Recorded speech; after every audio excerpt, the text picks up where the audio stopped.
अस्सलाम student, this is Afsheen Ahmad most welcome YouTube channel D S Afsheen. Student, आज हम करने लगे हैं स्क्रू गेज का प्रैक्टिकल करने लगे हैं। तो बेटा ये इससे ऐसी मेजरमेंट्स की जाती है, ये उससे भी आपने देखा होगा वर्नियर कैलिपर का, ये उससे भी ज़्यादा एडवांस मेजरमेंट्स करता है। इसका जो लीस्ट काउंट है ये 25वें हिस्से तक जो है ना, यहाँ पे रीडिंग के हिसाब से उन्होंने लिखा हुआ है, लेकिन ये जो लीस्ट काउंट है वो इसका होता है जी 0.01 मिलीमीटर, जो कि वर्नियर कैलिपर का था 0.1 मिलीमीटर।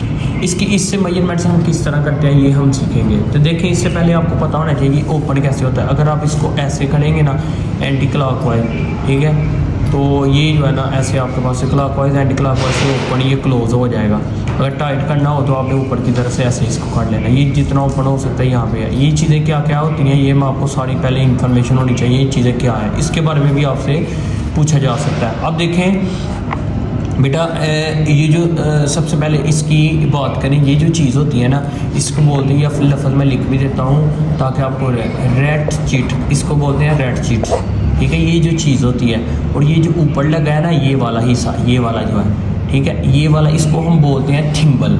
क्या बोलते हैं? थिम्बल। अच्छा, इसमें जो पहले बात करने वाली थी वो बात भी हमने करनी थी कि ये जो चीज़ होती है ना इसको हम बोलते हैं सर्कुलर। ये मेन स्केल है। ये क्या है? मेन स्केल है। तो ये मेन स्केल है और इसकी ये जो लाइन होती है ना ये वाली, इसको हम बेस लाइन बोलते हैं। ये बेस लाइन है और इसके ऊपर जो है ये है मेन स्केल। और जो हमारे पास ये आ जाता है जो मूव हो रहा है, इसको हम सर्कुलर स्केल भी बोल सकते हैं, ठीक है। और ये इसको स्क्रू गेज का जो मेन स्केल है वो ये है, और ये सर्कुलर स्केल हमारे पास ये आ सकता है, और इसको मूवेबल स्केल भी बोलते हैं। ये जो है हमारे पास लॉक होता है जिससे हम इसको लॉक कर देखें। अगर हम इसको यहाँ से लॉक कर देंगे ना तो ये रोटेट होना, ये हम देखें लॉक किया तो अब ये रोटेट होना बंद हो गया, ठीक है। ये रोटेट नहीं हो रहा। जब अच्छी तरह से लॉक कर लेंगे तो ये रोटेट नहीं होगा, लेकिन अगर लॉक ओपन करेंगे ना ऐसे तो ये देखें रोटेट होना शुरू हो जाएगा। इसके बाद इसके आगे ना ये जो चीज़ होती है इसको हम बोलते हैं स्पिंडल। क्या बोलते हैं? स्पिंडल। और ये जो है इसको बोलते हैं एनविल। एनविल इसको बोलते हैं। मैं लिख भी देता हूँ ताकि आपको समझ आ जाएगी। अगर ये चीज़ें आपको पता होनी। और ये जो शेप है इसकी क्या है? यू फ्रेम है। इसको हम यू फ्रेम बोलते हैं। क्या बोलते हैं? You frame. अब आपको सबकी समझ आ चुकी होगी। अब इससे ये है कि हम इससे मेजरमेंट कैसे करते हैं ये हमें देखना पड़ेगा। तो हम क्या करते हैं, इससे छोटी से छोटी चीज़ की भी मेजरमेंट कर सकते हैं। जैसे ये देखें, अब हम इसकी मेजरमेंट्स, इसकी कितनी थिकनेस होगी, इसका डायमीटर क्या होगा, हम ये चीज़ कितनी होगी तो नहीं ना मेजर कर सकते। तो उसकी मदद फिर उन्होंने क्या किया, ये हमारे पास ये इतना भी डायमीटर मालूम करने के लिए जो है ना हमें दिया गया स्क्रू गेज। तो हम इससे जो है ना इसकी मेजरमेंट्स करते हैं। तो सबसे पहले इसको थोड़ा सा हम टाइट कर लेते हैं, ठीक है बेटा। इसको टाइट कर लेंगे अच्छी तरीके से। फिर जो जिसकी हमने मेजरमेंट करनी है फिर हम उसके अंदर रखते हैं, ठीक है। ये देखें, अब हमने क्या किया है, इसको हमने इसके अंदर रख लेना। इसके अंदर आपने इस तरह रखना है, इसको थोड़ा सा टाइट कर लेंगे। अच्छा, ये टाइट करने का तरीका ये है कि आपने इससे करना है। ये जो पीछे वाली चीज़ होती है ना, इससे टाइट करने का फ़ायदा क्या होता है मैं आपको बताता हूँ। ये देखें, जैसे हमने ये रखा है, ये मैंने इसके अंदर पहले मैं इसको रख लेता हूँ ना अच्छे तरीके से, ताकि फिर आप ये देखें अब आ गया। तो ये ना अभी अगर ये देखें अभी सर्कल हो रहा है ना, तो अगर ये ऐसे अब कर रहे हैं तो अब आवाज़ नहीं आ रही। जब यहाँ पे ना ये फ़ायदा होता है, ये देखें टिक टिक की आवाज़ आ रही है। अब इसका मतलब क्या हुआ, इसका मतलब ये होता है कि इसने मज़ीद अटैच नहीं होना। अभी ज़्यादा बड़ी चीज़ है तो इस वजह से इसको थोड़ा सा टाइट करना भी पड़ रहा है। एक मिनट, मैं आपको इसको पहले टाइट थोड़ा सा काट लेता हूँ।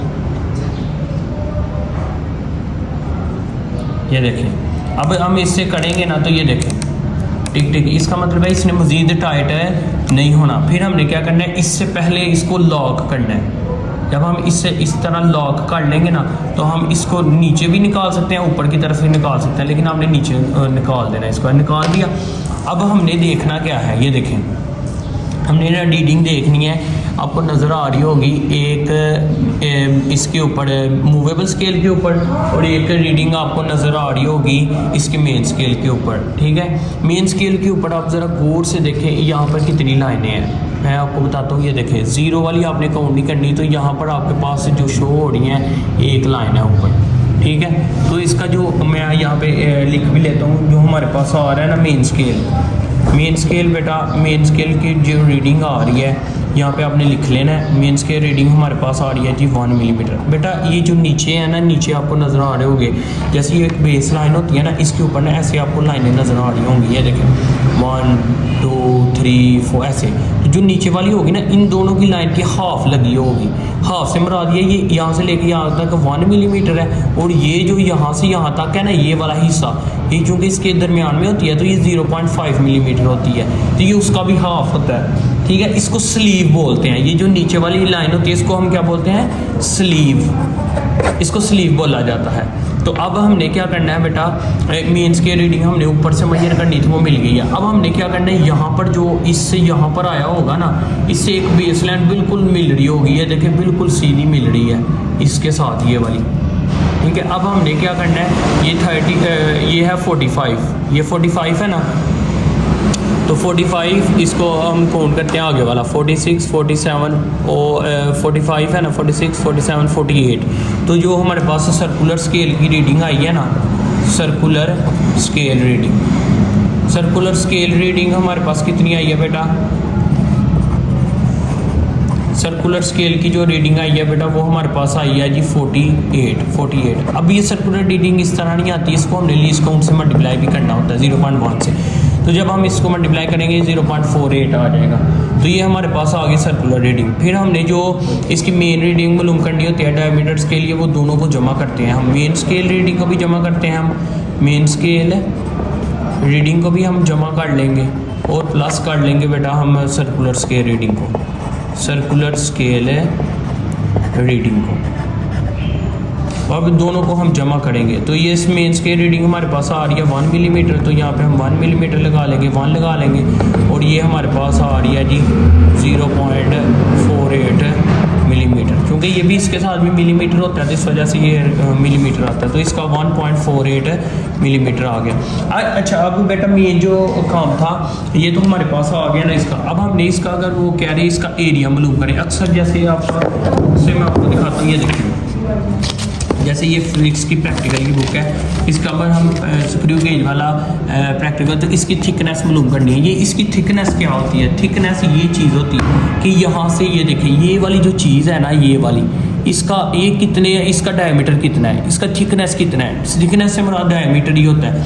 अब यहाँ पे देखें, एक पेज के ऊपर हम चलते हैं तो वहाँ पे हम देखते हैं, देखिए अक्सर वो एरिया भी मालूम करने के लिए पूछता है। ये बात करना ज़्यादातर वो कहते हैं कि आपने ये प्रोसीजर नहीं लिखना, बस ये ऑब्जर्वेशन रीडिंग लिखनी है। ये कैसे लिखनी होती है ये मैं आपको बताना चाह रहा हूँ। अभी इसके अंदर आपने देखा होगा, ये तो इसने थिकनेस तो निकाल ली है, ये थिकनेस निकल आई है ना, इसका एरिया भी निकालना पूछा जा सकता है। एरिया निकालना वो कैसे निकालते हैं? बहरहाल वो डायमीटर ही होता है। ये जितनी भी चीज़ें होती हैं ना, ये इसी तरीके से आपने निकाल लेनी है। ठीक है, जैसे हमने ये देखो सर्कुलर स्केल में ये से ये किया, फिर आगे उसको हमने दोनों को जमा करके ये हमारे पास आंसर आ गया। वो हमारा दूसरी दफ़ा करेंगे तो अगर 30 आ रहा है, कोई और चीज़ की काट रहे हैं तो वो 30 आ रही है, तो फिर आगे भी डिफरेंट हो जाए, फिर नीचे भी डिफरेंट होगी। आपकी 3 आएंगी तो आपने तीनों को जमा करके लिख लेना। हमारे पास है ये एक है, तो हमने उसको जमा करके लिख लिया जितनी वैल्यू हो जाए। ये हमारे पास जो है ना, इसकी थिकनेस आ गई, जो कि हमने इसकी मालूम करनी थी। लेकिन ये एडवांस काम है। एडवांस क्या है कि ये हमारे पास आ रहा है, अगर हमने इसका डायमीटर निकालना हो तो ये एक सर्कल होता है, उसका सेंटर से जो हाफ होता है ना, ये देखें वो डायमीटर होता है। इधर से लेके इधर से रेडियस है, इधर से लेके इधर, सेंटर से कोई लाइन पास करे तो वो उसको हम डायमीटर बोलते हैं। तो डायमीटर के लिए हमें 2 आर चाहिए होते हैं। देखिए पूरी लाइन है ना, एक आर 2 आर बन के, तो आर की अगर हम डायमीटर की वैल्यू निकालने हैं, डायमीटर की हम वैल्यू निकालते हैं। ठीक है, तो हमारे पास कितनी है यार, जो कि हमारे पास आया भी है। हमने रेडियस निकालना है, तो रेडियस कैसे निकालते हैं जी? वो आर इधर है कि ये मल्टीप्लाई इधर आके डिवाइड होगा, d/2। तो डायमीटर हमने थिकनेस इसकी निकाल ली है, वो डायमीटर होता है। 2 पे डिवाइड कर देंगे। जब हम इसको कैलकुलेटर पे करते हैं जी, 1.48 को डिवाइड करते हैं 2 के ऊपर, तो बेटा हमारे पास आता है 0.74। तो आप देखें, अगर हमने इसका एरिया निकालना हो, अगर इस एरिया वो होता है πr², एरिया सर्कल में जो हम निकालते हैं वो πr, तो एरिया की पाई की वैल्यू होती है 3.14, ये पाई है, और रेडियस जो हमने 0.74 है। अगर हम इसका स्क्वायर लेते हैं तो 0.74 का हम क्या करते हैं, देखें इसका स्क्वायर लेना है हमने, और जो जो आप आए उसको हमने मल्टीप्लाई करवा देना है 3.14 के साथ। तो ये फाइनली हमारे पास जो आप एरिया आ जाएगा 7194 जो है ना हमारे पास है एरिया आ जाएगा, ये मिलीमीटर स्क्वायर आएगा क्योंकि इसके अंदर मिलीमीटर है। ठीक है, अगर इसको मज़ीद करना हो सेंटीमीटर में कन्वर्ट करना हो तो सेंटीमीटर में कन्वर्ट करने का तरीका क्या होता है, 1 मिलीमीटर के अंदर 1 सेंटीमीटर के अंदर 10 मिलीमीटर होते हैं। कितने मिलीमीटर होते हैं? 10। 1 सेंटीमीटर के अंदर 10 मिलीमीटर होते हैं। तो अगर हमने 1 मिलीमीटर का मालूम करना है, ये मल्टीप्लाई इधर डिवाइड हो जाएगा, यानी कि अगर 0.1 आ जाएगा, 10 को इधर भी डिवाइड करेंगे इधर भी करेंगे तो ये देखें कटिंग करके यहाँ पे 1 मिलीमीटर आ गया, तो इसको 10 को डिवाइड करेंगे 0.1, यानी 1 मिलीमीटर के अंदर 0.1 सेंटीमीटर होते हैं। तो इसकी जगह आप लगा सकते हो क्या, ये देखिए मैं करता हूँ 1.7194 और इसकी जगह हम लगा सकते हैं 0.1 सेंटीमीटर। तो हम यहाँ 0.1 सेंटीमीटर लगाएंगे ना, तो अगर हम 0.1 का स्क्वायर लें तो ये बेटा हमारे पास आ जाएगा 0.01 सेंटीमीटर स्क्वायर। तो हम 0.01 के साथ इसको मल्टीप्लाई कर लेते हैं, तो ये हमारे पास फाइनल जवाब आ जाएगा 0.0171। ये सेंटीमीटर के अंदर भी वैल्यू निकाल। इसी तरीके से मैंने आपको वर्नियर कैलकुलेटर भी सिखा दिया था। तो जिन बच्चों को समझ नहीं आई वो कमेंट्स करके पूछ सकते हैं, इंशाल्लाह मैं आपको ज़रूर रिप्लाई कर दूंगा। तो बेटा किस किस्म की कोई प्रॉब्लम हो तो आप मुझे बता सकते हैं, बाकी किसी को का भी प्रैक्टिकल चाहिए होगा तो वो भी आप कमेंट्स में बता सकते हैं। तो बाकी इंशाल्लाह जिन बच्चों ने भी इस तक इस चैनल को सब्सक्राइब नहीं किया वो चैनल को सब्सक्राइब जरूर कर लें ताकि मेरी आने वाली वीडियो उन तक पहुँचे, ईजिली वॉच करके बेहतरीन सीख सकें। दुआ में याद रखें, मिलते हैं नेक्स्ट सेक्शन में। अल्लाह हाफ़िज़।